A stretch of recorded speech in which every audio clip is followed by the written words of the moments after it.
जय हिंद मेरे प्यारे दोस्तों, हमारे इस चैनल नेक्स्ट टाइम में आपका स्वागत है। देखिए, उत्तराखंड पब्लिक सर्विस कमीशन के द्वारा अपर पीसीएस के लिए जो नोटिफिकेशन अपडेट किया था 189 पोस्टों के लिए 14 मार्च 2024 को, तो इसके अंतर्गत पे जो भी नया अपडेट आयोग के द्वारा आपके लिए यहाँ पर प्रोवाइड किया है, देख लेंगे इम्पोर्टेंट इन्फॉर्मेशन आपके लिए क्या हो जाता है। जिसने भी ये फॉर्म फिल किया है 14 मार्च 2024 से लेकर 3 अप्रैल 2024 तक आपने फॉर्म फिल किया होगा। 14 मार्च से लेकर 3 अप्रैल तक इसका नोटिफिकेशन अपडेट था, ठीक है। 3 अप्रैल 2024 को लास्ट फॉर्म फिल किया होगा जो भी इसके लिए एलिजिबल था। देख लेंगे इनके द्वारा क्या नोटिफिकेशन अपडेट किया, पूरा इन्फॉर्मेशन इस वीडियो के अंतर्गत हम सॉलिड रूप से जानने की कोशिश करेंगे। इससे पहले हम आगे बढ़े, यदि आपके द्वारा हमारे इस चैनल नेक्स्ट एम को सब्सक्राइब नहीं किया तो सब्सक्राइब कीजिए तथा बेल आइकन को प्रेस कीजिएगा, ताकि जो भी कंटेंट जो भी इन्फॉर्मेशन हमारे द्वारा आपके लिए प्रोवाइड किया जाता है तो उसका नोटिफिकेशन आपके पास समय पर उपलब्ध हो जाएगा। उत्तराखंड लोक सेवा आयोग, जिसका हेडक्वार्टर हरिद्वार के अंतर्गत पे है, उत्तराखंड पब्लिक सर्विस कमीशन जिसको कहा जाता है, और इसका pin code number post index number है 249404। क्या है? 249404। मैं बार बार हर वीडियो में इसलिए प्रोवाइड करता हूँ, अगर इस प्रकार का इन्फॉर्मेशन होता है तो इसलिए प्रोवाइड करता हूँ कि ताकि अगर अदर स्टेट से हो या न्यू बिगनर हो तो आपको मालूम हो कि उत्तराखंड लोक सेवा आयोग का हेडक्वार्टर हरिद्वार के अंतर्गत पे, उत्तराखंड पब्लिक जो मतलब सबऑर्डिनेटेड सर्विस सिलेक्शन कमीशन अधीनस्थ सेवा चयन आयोग का हेडक्वार्टर देहरादून के अंतर्गत पर है। ये चीज़ें जाननी काफ़ी इंपॉर्टेंट होती है।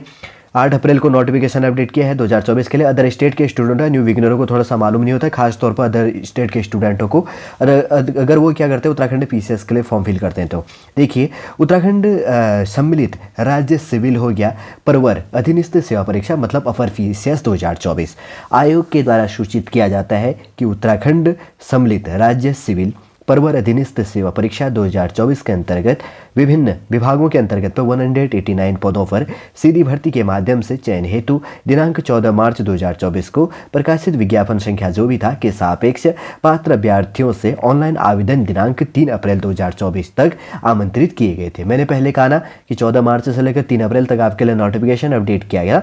अब इसमें सेकेंड पॉइंट क्या कहा गया, उक्त विज्ञापन के अति महत्वपूर्ण निर्देश के बिंदु संख्या जो भी 8 के अनुसार ऑनलाइन आवेदन की अंतिम तिथि 3 अप्रैल 2024 तक आवेदन प्रक्रिया पूर्ण करने वाले अभ्यर्थियों को अंतिम अवसर प्रदान करते हुए अपने ऑनलाइन आवेदन पत्र में की गई प्रविष्टियों में संशोधन परिवर्तन मतलब एडिट करेक्शन किए जाने हेतु केवल एक बार के लिए आयोग की वेबसाइट क्या है, ये देखिए psc.uk.gov.in पर ऑनलाइन एडिट विंडोज लिंक दिनांक 9/4/2024 मतलब 9 अप्रैल से लेकर 18/4/2024 18 अप्रैल 2024 तक खोला जाएगा, जिसके संबंध में दिशा निर्देश विज्ञापन के बिंदु संख्या 16 में संशोधन परिवर्तन प्रक्रिया के अंतर्गत उल्लिखित है। मतलब इसके अंतर्गत पे क्या क्या करेक्शन कर सकते हो बात कहा गया है। देखिए क्या कहा गया, मैं सॉलिड रूप से समझा देता हूँ आपको। 14 मार्च से लेकर 3 अप्रैल तक उत्तराखंड अपर पीसीएस के लिए जो नोटिफिकेशन अपडेट किया था, यदि आप उसके लिए एलिजिबल थे, आपके पास में एजुकेशन क्वालिफिकेशन था, तो अगर आपने फॉर्म फिल किया है तो अगर किसी कारणवश आपका कोई मिस्टेक हो चुका है तो आप करेक्शन कर सकते हैं 9 अप्रैल से लेकर 18 अप्रैल तक। थर्ड पॉइंट क्या है, उक्त संशोधन परिवर्तन प्रक्रिया से संबंधित महत्वपूर्ण बिंदु निम्नवत है। मतलब क्या, अब इसके अंतर्गत पे क्या क्या करेक्शन कर सकते हैं ये जान लो। अगर आपने फॉर्म फिल भी नहीं किया ना, ये चीज़ भी देख लो कि अगर क्या क्या मिस्टेक होता है तो क्या क्या करेक्शन आप कर सकते हैं। अगर कोई पूछता है तो आपको वीडियो देखने की आवश्यकता नहीं होनी चाहिए यूट्यूब में। तो पहला पॉइंट कहा गया है, जिन अभ्यर्थियों द्वारा आवेदन प्रक्रिया पूर्ण की है केवल वह अभ्यर्थी अपने ईमेल आईडी व पासवर्ड से लॉगिन कर पाए। मैंने पहले क्या कहा, जिसने फॉर्म फिल किया उसके लिए ये प्रोसीजर है, प्रक्रिया है, अपनाई जानी है। तो ये चीज़ ध्यान रखो, ईमेल आईडी और पासवर्ड से आपको क्या करना है, लॉगिन करना है। सबसे पहले आप लॉगिन करेंगे। सेकंड पॉइंट है, लॉगिन करने के पश्चात अभ्यर्थी शर्तानुसार अपने भरे हुए डेटा में मोबाइल नंबर एवं ईमेल आईडी को छोड़कर आवश्यकता अनुसार संशोधन कर पाएंगे। अब ये चीज़ ध्यान रखना, क्या मोबाइल नंबर या ईमेल एटसेट्रा, ईमेल चीज़ है, खासतौर पर एटसेट्रा नहीं कहूँगा मैं यहाँ पे, केवल मोबाइल नंबर और ईमेल आईडी को छोड़कर अन्य जो कंडीशन है वो यहाँ पर करेक्शन होगा। तो ध्यान रखो कि मोबाइल नंबर और ईमेल पर करेक्शन नहीं होता है।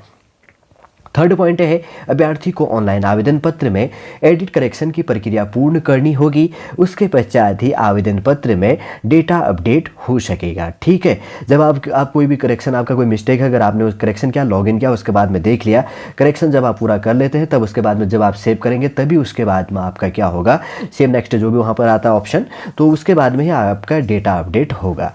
फोर्थ पॉइंट है, एडिट करेक्शन की प्रक्रिया पूर्ण होने के पश्चात एडिटेड डेटा ही अंतिम माना जाएगा। मतलब जो आपने एडिट किया है वही आपका फाइनल होगा। और उसके बाद में 5 नंबर का पॉइंट है, अभ्यर्थी द्वारा श्रेणी उपश्रेणी में परिवर्तन किए जाने पर अभ्यर्थी को परिवर्तित श्रेणी उपश्रेणी का शुल्क विज्ञापन की शर्तों के अनुसार देय होगा। किंतु अगर अभ्यर्थी केवल ऐसी उपश्रेणी DFF ऑब्लिक किया गया है, उच्चतर माध्यमिक एटसेट्रा जो भी है यहाँ पर उत्तराखंड है या मान्य जो भी होगा UM करके दिया है इत्यादि में बदलाव करता है, उच्चतर माध्यमिक नहीं होगा, जो भी एजुकेशन संबंधी कुछ इंक्लूड हो सकता है, तो बदलाव करता है जिसके शुल्क में कोई प्रभाव नहीं पड़ता, तो उस उपश्रेणी में बदलाव का कोई शुल्क देय नहीं होगा। अभ्यर्थी को अन्य प्रविष्टियों में परिवर्तन त्रुटि सुधार करने पर कोई शुल्क देय नहीं होगा। सबसे पहले ध्यान रखना, अगर आप करेक्शन करते तो आपको कोई फॉर्म फीस एटसेट्रा बेस में पे नहीं करना, जैसे SSC एटसेट्रा में आप पे करते हैं। एक चीज़ ध्यान दे दिया, अगर देखिए आपका कैटेगरी है शेड्यूल कास्ट या शेड्यूल ट्राइब का, यदि आपने जनरल करके फीस पेमेंट कर लिया था तो आप ये चीज़ ध्यान रखना कि अब आपका फीस रिटर्न नहीं होगा, लेकिन आप वहाँ पर करेक्शन कर सकते हैं। और वही अगर आपका कैटेगरी जनरल है, यदि आपने शेड्यूल कास्ट शेड्यूल ट्राइब किया हुआ है तो कैटेगरी अगर आपने कैटेगरी कर लिया, अगर शेड्यूल कास्ट या शेड्यूल ट्राइब में अगर फीस आपने पे नहीं किया है तो अगर आपने कैटेगरी जनरल लगा दिया, जो भी कम फीस कटा था या जो भी ज़्यादा कटा था उसमें जो भी उस कैटेगरी बेस के अंतर्गत का फीस होगा वही आपका चार्ज इंक्लूड किया जाएगा। ये चीज़ भी आपको ध्यान में रखना है। 4 नंबर का पॉइंट है, इस संबंध में अभ्यर्थी को सूचित किया जाता है कि उक्त संशोधन परिवर्तन एडिट करेक्शन के अंतिम अवसर के उपरांत किसी भी दशा में अभ्यर्थी को उनके ऑनलाइन आवेदन पत्र में अंकित की गई किसी भी प्रविष्टियों दावों को संशोधित परिवर्तन करने के प्रत्यावेदन अनुरोध पर आयोग द्वारा विचार नहीं किया जाएगा। क्या कह रहा है, इस संबंध में अभ्यर्थी को सूचित किया जाता है कि उक्त संशोधन परिवर्तन जो एडिट करेक्शन के अंतिम अवसर के उपरांत मतलब वापस पोर्टल आपके लिए ऑन नहीं किया जाएगा। इसलिए ये चीज़ ध्यान रखनी है कि अगर आपका कोई मिस्टेक हुआ है तो आप 9 अप्रैल से लेकर 18 अप्रैल तक psc.uk.gov.in ऑफिशियल वेबसाइट पर जाकर उत्तराखंड अपर PCS के लिए 189 पोस्टों के लिए जो नोटिफिकेशन अपडेट किया था 14 मार्च से लेकर 3 अप्रैल तक, अगर आपने फॉर्म फीस भी पे किया होगा और फॉर्म फिल भी किया होगा। इसी ध्यान रखना, अगर आपको कोई कन्फ्यूजन है, मैंने पूरा कन्फ्यूजन दूर कर दिया है, मैं वापस रिपीट कर रहा हूँ। अपर PCS का जो नोटिफिकेशन अपडेट था 14 मार्च 2024 को 189 पोस्टों के लिए 3 अप्रैल 2024 तक, इसका सिलेबस मैंने अपने प्लेलिस्ट पर आपके लिए प्रोवाइड किया। यदि आपने जाकर नहीं देखा तो देख लीजिएगा। पूरा फॉर्म फीस या एटसेट्रा जो भी प्रोसीजर था एटसेट्रा पूरा का पूरा इन्फॉर्मेशन अलग अलग पार्टों में आपके लिए प्रोवाइड करने की कोशिश की है। इसके अंतर्गत पे बस बेसिक सा इन्फॉर्मेशन ये था कि आप क्या कर सकते हैं, psc.uk.gov.in पर जाकर अगर आपका कोई फॉर्म पे कोई करेक्शन करना है, किस प्रकार का करेक्शन करना है, तो 9 अप्रैल से लेकर 18 अप्रैल तक आप यहाँ पर करेक्शन कर सकते हैं। ठीक है, समझ गए होंगे, सॉलिड रूप से पूरा इन्फॉर्मेशन आपके लिए प्रोवाइड कर दिया है। उम्मीद करूंगा दोस्तों न्यू बिगनरों के लिए, अदर स्टेट के जो स्टूडेंट है एटसेट्रा जो भी इसके लिए अगर आने वाले समय के लिए, तो ये न्यूज़ काफ़ी इंपॉर्टेंट हो जाता है जानने के लिए कि अगर इस प्रकार का फॉर्म पर अगर कोई मिस्टेक हो जाता है कि क्या करेक्शन कर सकते हैं या नहीं कर सकते। ये न्यूज़ इसलिए क्या हो जाता है, काफ़ी इंपॉर्टेंट हो जाता है हर कैटेगरी बेस के लिए, सब कैटेगरी बेस के अंतर्गत तो जो भी इंक्लूड हो जाता है। यदि जो भी हमारे वीडियो देख रहे हैं यदि आपको अच्छा लगे तो लाइक कीजिएगा, कमेंट कीजिए और हमारी इस चैनल नेक्स्ट टाइम को सब्सक्राइब कीजिएगा। वापस हम नेक्स्ट क्लास के अंतर्गत आपसे मिलेंगे। जय हिंद, जय भारत।